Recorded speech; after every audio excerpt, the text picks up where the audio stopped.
అదే RTV app వార్తల్ని క్షణాల్లో చదివే అవకాశం ఉంటుంది. ఒక న్యూస్ పేపర్, ఒక టెలివిజన్ ఛానల్ మీ చేతుల్లో ఎప్పుడు ఉంటాయి. జాతర జరగబోతున్న నేపథ్యంలో వనంలో నుంచి జనంలోకి సమ్మక్క సారక్క రాబోతుంది. దీనికి సంబంధించి మంత్రి సీతక్క మొదటిసారి జాతర నిర్వహించబోతుంది. దీనికి సంబంధించి జాతరకు సంబంధించి ఏర్పాట్లు ఏ విధంగా ఉన్నాయని మంత్రి సీతక్కని అడుగుదాం. అక్క, ఒక మంత్రి హోదాలో మొదటిసారి జాతర చేస్తా ఉన్నారు, ఎలా ఉంది? ఏదేమైనా బాధ్యతాయుతమైన స్థానంలో ఉన్నాం కాబట్టి అప్పుడైనా ఎప్పుడైనా బాధ్యతగా చేస్తాం, బాధ్యతగా నిర్వర్తిస్తాం. రకరకాల ఉన్నాయి, అవన్నీ ఫేస్ చేస్తాం. తల్లుల యొక్క దయతోటి జాతరను సక్సెస్ చేసుకుంటాం. సో ఇప్పుడు ఆర్టీసీ బస్ స్టాండ్, తాత్కాలిక బస్ స్టాండ్ ఓపెన్ చేశారు. ఎన్ని బస్సులు ఉన్నాయి? దాదాపు ఎన్ని ఎకరాల్లో బస్సుకు సంబంధించినటువంటి హాల్టింగ్లు ఏర్పాటు చేశారు? దాదాపుగా అంటే 60 ఎకరాలలో బస్ స్టాండ్ స్థలాన్ని ఏర్పాటు చేసినాము. ఇంకా కామారం కాడ కానీ ఇక్కడ కానీ బస్ స్టాండ్ ప్లేసెస్ ఉన్నాయి. బస్సులు ఎక్కువ పెంచుతా ఉన్నాం కాబట్టి విఐపి పాసులు తగ్గించే ప్రయత్నం చేస్తున్నాం. సో ఏదైతే రాష్ట్ర ప్రభుత్వం మహిళలకు ఉచితంగా బస్సు పెట్టడం నేపథ్యంలో కొన్ని దిక్కుల బస్సులలో గొడవలు జరుగుతున్నాయి. ఇక్కడ ఎలాంటి సెక్యూరిటీ ఏర్పాటు చేశారు? గొడవలు ఎవరో కావాలని కాన్షియస్లీ పెట్టిస్తే మనం ఎవరం ఏం చేయలేము. గొడవలు పెట్టుకోవాల్సిన అవసరం లేదు. బస్సులు విపరీతంగా ఉన్నాయి. ఈ బస్సు కాకుండా ఇంకొక బస్సు ఎక్కచ్చు.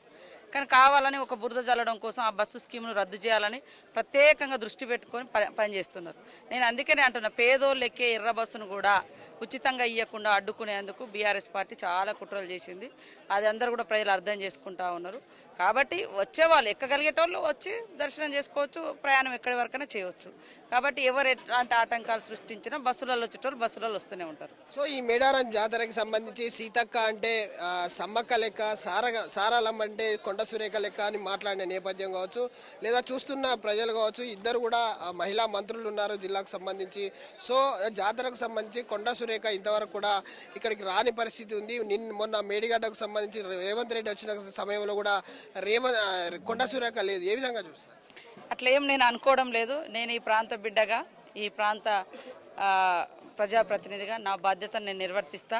తల్లులతో పోల్చుకునేంత గొప్పోళ్ళం కాదు మేము. వాళ్ళ చరిత్ర వేరు, వాళ్ళ పోరాటాలు వేరు, వాళ్ళ త్యాగాలు వేరు. మేము ప్రజాప్రతినిధులుగా ఉన్నాము.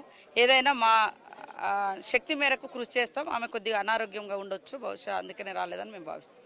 సో చూడొచ్చు, అంటే ఇప్పటికే దాదాపు 1,00,000కు పైగా, ఏదైతే 50 లక్షలకు పైగా భక్తులు చేరుకోవడం జరిగింది. దర్శనాలు కూడా అయిపోయాయని చెప్పేసి పోలీసు అధికారులు చెప్తా ఉన్నారు. మరోపక్క రేపు మహాజాతరకు దాదాపు 1 కోటికి పైగా వచ్చే భక్తులు ఉన్నారు. సో ఎలాంటి ఏర్పాట్లన్నీ గతంలో ఎట్లయితే ఏర్పాట్లు చేస్తామో దానికంటే ఈసారి నెల ముందుగానే మేము ఇచ్చినాము అన్ని ఏర్పాట్లు. బస్సుల సంఖ్యలు పెంచినాము, బ్యాటరీ ఆఫ్ ట్యాప్స్ పెంచినాము, అదేవిధంగా లైటింగ్ ఎక్స్టెన్షన్ చేసినాము, పార్కులు పెంచినాము, క్యూ లైన్స్ పెంచినాము. ప్రతిదీ కూడా పెంచుకుంటూ వస్తున్నాము. ఈరోజు మరి అంబులెన్స్ బైక్ అంబులెన్స్లు కూడా దాదాపు 40 వరకు లైన్లోకి అంటే ఓపెన్ చేయడం జరిగింది.